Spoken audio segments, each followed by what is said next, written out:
Now, what are the examples of their inventing falsehood and attributing that to Allah?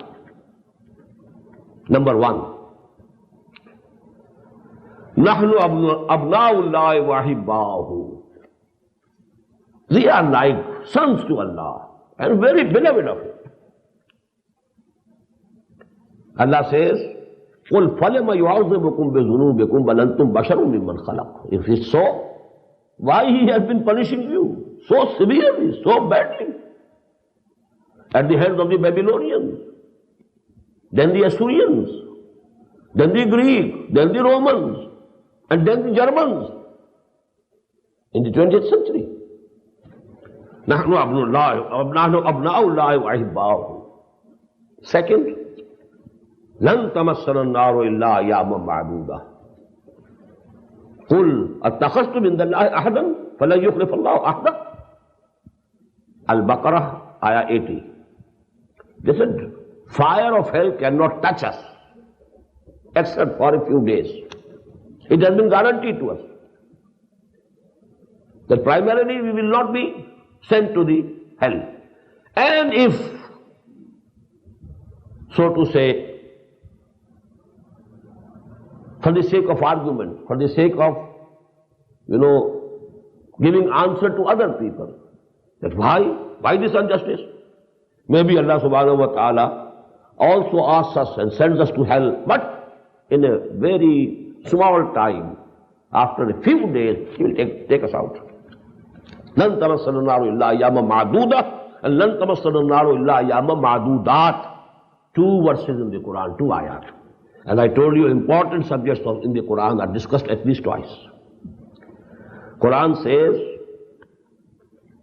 قُلْ أَتَّخَذْتُمْ مِنْ اللَّهِ أَحَدًا. O Muhammad, ask them, have you some agreement with Allah? Have you some promise from Allah? Have you extracted out some promise from Allah subhanahu wa ta'ala? فَلَنْ يُخْلِفَ اللَّهُ عَهْدَهُ. That Allah subhanahu wa ta'ala is not going to go back on His words and promise. Bring Torah, read it. Say where Allah subhanahu wa ta'ala says so. Number 3. إِنَّ اللَّهَ أَحِدَ إِلَيْنَا لَا نُؤْمِنَ لِرَسُولٍ حَتَّى يَأْتِيَنَا بِقُرْبَانٍ تَأْكُلُهُ النَّارُ. Al Imran 183. Allah subhanahu wa ta'ala has made it binding upon us that we shall not believe in any messenger of Allah unless he shows the miracle that he should present some sacrifice to Allah and fire should descend from the heaven and eat it up. Number 4. لَيْسَ عَلَيْنَا فِي الْأُمِّيِّينَ سَبِيلٌ.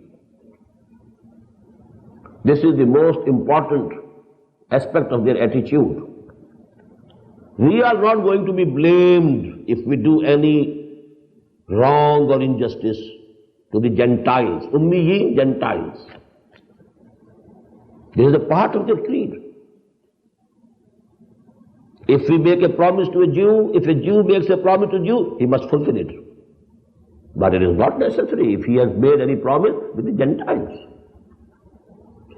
If he owes any money to a Jew, he must pay it. But if he owes any money to any Gentile, he need not pay it.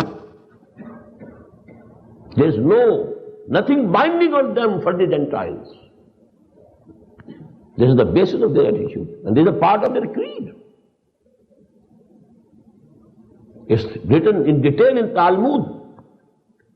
Actually, Torah is not their basic book now. It's just only a historical document.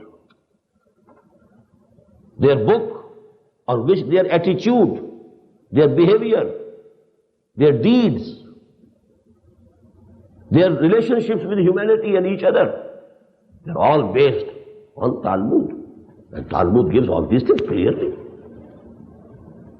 Don't take interest or usury from a Jew, but you can take it from any Gentile.